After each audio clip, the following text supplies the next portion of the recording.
Hi hello నమస్తే welcome to my channel learn with RK. మనం ఈ వీడియోలో వర్న్ అంటే ఏంటో తెలుసుకోబోతున్నాం. లాస్ట్ వీడియోలో మనం వ్యాకరణ అంటే ఏంటో తెలుసుకున్నాం కదా. దాంట్లో ఫస్ట్ పార్ట్ వచ్చేసి వర్న్ అంటే లెటర్స్ అని అర్థం. దాన్ని ఈ వీడియోలో మనం తెలుసుకోబోతున్నాం. वर्ण भाषा की सबसे छोटी ध्वनि इकाई को कहते हैं, जिसे बोलने या लिखते समय छोटी भागों में विभाजित नहीं की जा सकते हैं. అంటే భాషకి సబ్సే చోటి ధ్వని అంటే భాషలో ఉండేటటువంటి సబ్సే చోటి అన్నిటికన్నా చిన్న ధ్వని సౌండ్ని ఇకాయికో కహతే హే, దాన్ని లెటర్ అని అంటారు.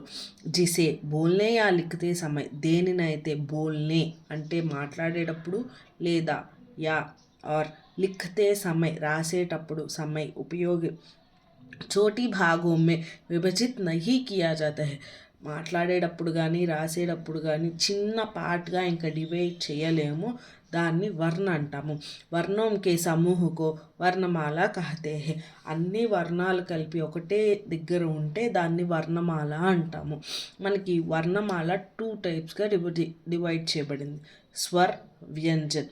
స్వర్ అంటే వ్యోవెల్స్, ఆ ఈ ఉ రు ఏ ఐ ఓ ఔ, వీటిని ఓవెల్స్ అంటారు, స్వర్ అంటారు హిందీలో. అదే వ్యంజన్ అంటే మనకి 41 లెటర్స్ ఉంటాయి అన్నమాట, వాటిని కాన్స్టెంట్స్ అంటారు. ఖ ఖ గ గ న, ఛ ఛ జ జ న, ఠ ఠ డ డ న, థ థ ద ధ న, ప ప భ భ మ, యా ర ల వ ష స, స హ క్ష త్ర జ్ఞ స. Thanks for watching my video. Please like, share and subscribe to Learn with RK.